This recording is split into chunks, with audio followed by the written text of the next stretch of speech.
Jangankan anak-anak yang masih kecil, nggak usah anak yang masih kecil. Kalian mau lihat bagaimana saya didik murid-murid saya yang ada di lapas. Awal, maju Awal ke depan.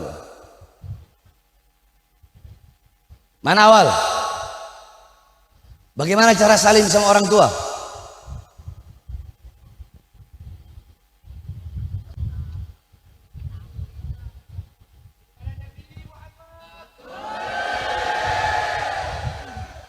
Ente pegang ini Wal, ente jalan dari situ kemari, kasih itu air ke guru ente atau orang tua ente,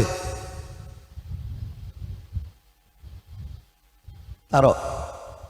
Berebutan. Kalau mimpi yang pertama nggak ikut, mimpi yang kedua ikut berebutan. Berani nggak ente membalikkan badan kepada orang tua dan guru ente? Lihat, bajingan, preman, bandar narkoba, pembunuh, mereka bisa kami didik dengan pendidikan agama. Masa kita sebagai orang tua nggak bisa ngedidik anak-anak kita, saudara-saudara? Awal di lapas ada berapa anak-anak? 1.400 napi, semua seperti tadi. Akhlaknya, adabnya, sopan santunnya, mereka hafal 180 hadis, mereka tahu hukum-hukum fikih. Makanya kita yang di luar ngelihat orang bertato, ngelihat preman, ngelihat bajingan, jangan langsung sok merasa diri kita lebih mulia dari mereka. Ini yang hadir belum tentu hafal 5 hadis saja, belum tentu. Betul tidak? Itu di lapas anak-anak hafal 180 hadis.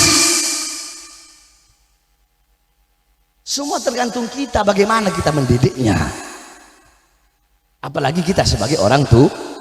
Kalau kalian pengen punya anak yang soleh-soleha, yang nantinya bakal bikin acara seperti ini untuk kalian, pahalanya mengalir sampai hari kiamat.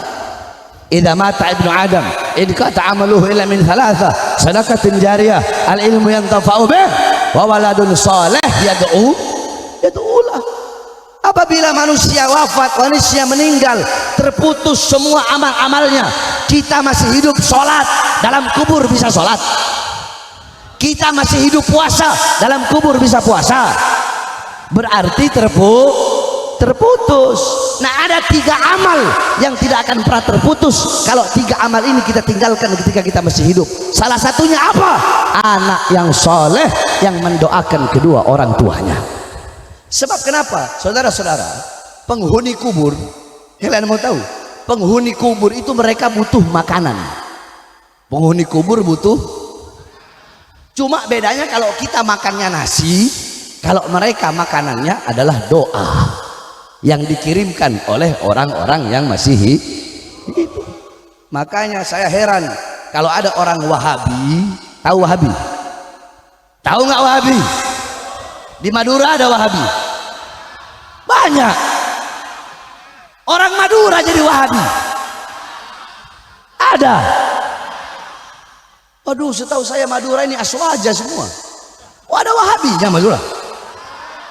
Ada Wahabi yang suka bilang maulid bid'ah, tahlil bid'ah, baca Fatihah ke orang yang sudah meninggal bid'ah, ziarah kubur bid'ah, haul bid'ah, wa kullu bid'atun dhalalah wa kullu dhalalatin finnar. Ada yang begitu. Dulu pernah ada satu orang Wahabi ngomong begini, mana ada doa orang yang hidup itu sampai ke orang yang mati, nggak mungkin, kata dia begitu.